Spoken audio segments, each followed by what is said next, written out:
What is the difference between love and attachment? प्रेम और जुड़ाव में अंतर क्या है? अगर कोई इंसान अपने पार्टनर के बिना रह नहीं सकता, अगर वो उसे पार्टनर नहीं मिले तो उसे दुख आता है, तो इसका मतलब तो ये है कि उससे जुड़ाव है। ये तो अटैचमेंट हो गया। क्यों? क्योंकि आपकी पूर्णता, आपका सुख तभी तक है जब तक आपके साथ वो पार्टनर है ना। यानी कि आप पूरे तभी होते हो जब वो पार्टनर आपके साथ रहता है। तो ये तो जुड़ाव हो गया, आप उससे जुड़ गए हो। अब आप ही सोचिए कि जो इंसान अपने पार्टनर के बिना रह नहीं पा रहा है, अगर उसे पार्टनर न मिले तो उसे दुख आता है। इसका मतलब ये है कि उसको पार्टनर से कुछ मिलता है, किसी न किसी प्रकार का सुख उसे मिलता है, तभी तो वो उससे जुड़ना चाहता है, तभी तो वो उसके साथ रहना चाहता है। मानसिक सुख मिलता है, इमोशनल सुख, कैसा भी शारीरिक सुख मिलता है ना।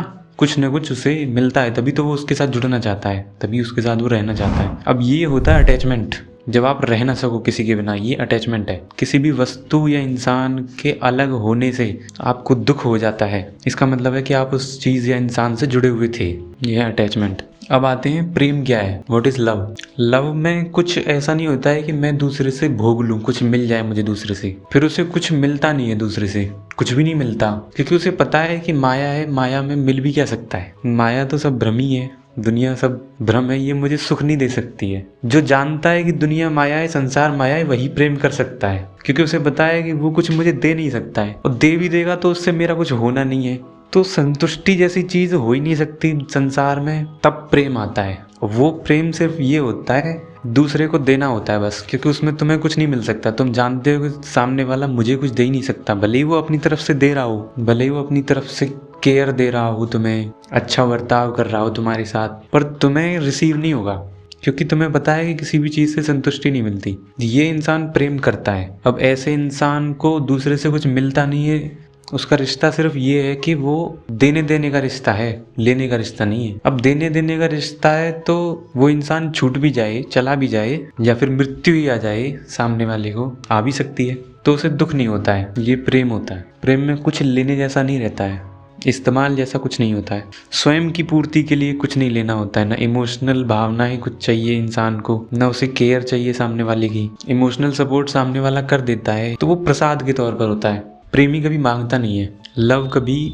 मांग नहीं करता, लव हमेशा देता है। जो मिल जाता है उसे वो प्रसाद समझ लेता है, ग्रहण कर लेता है। अगर चाहत हो तो ग्रहण कर लेता है, नहीं है चाहत तो हटा देता है। तो ये होता है डिफरेंस लव और अटैचमेंट में। और अटैचमेंट की एक और बात कि जब दूसरा व्यक्ति तुम्हें वो नहीं दे रहा जो तुम्हें चाहिए, जब दूसरा व्यक्ति मुझसे अलग हो जाएगा तो मेरी जो पूर्ति हो रही थी उससे, इमोशनल सपोर्ट या शारीरिक सुख जो भी, तो वो पूर्ति मेरी होना बंद हो जाएगी। तो मुझे एक क्रोध आएगा और मुझे लगेगा कि सामने वाला पापी है, उसने मुझे दुख दिया है। अटैचमेंट का ये परिणाम है। जबकि कारण मेरा स्वयं, मैं खुद हूँ, मैंने ही तो जुड़ाव उससे कर लिया, मैंने ही तो एक अपनी पूर्ति का साधन अपने पार्टनर को मान लिया है, अपने सुख का साधन अपने पार्टनर को मान लिया है, और वो सुख नहीं मिल पा रहा है तो मैं कह दे रहा हूँ कि वो पापी है जो वो मुझे सुख नहीं दे रहा है। ये अटैचमेंट के कारण होते हैं। और अटैचमेंट वाला व्यक्ति दबाव भी डालने लग जाता है सामने वाले व्यक्ति को कि तुम ऐसा ऐसा व्यवहार कर रहे हो मेरे साथ, मुझे दुखी कर रहे हो। दूसरे की कोई कभी गलती है ही नहीं। प्रेमी कभी कहता ही नहीं कि तुम्हारी गलती है, वो तो हमेशा अपनी गलती मानता है। दुख उसे हो रहा है अगर, तो वो खुद की गलती मानता है, स्वयं के दुख का दोषी दूसरे को नहीं ठहराता। प्रेमी के लक्षण ये होते हैं। और अटैचमेंट वाला जिससे अटैच हुआ है उसी को दोषी बताएगा, क्योंकि वो अटैचमेंट उसको कुछ पूर्ति देता है और वो पूर्ति नहीं मिलती तो वो उसको दोषी समझता है। ये है सारा खेल।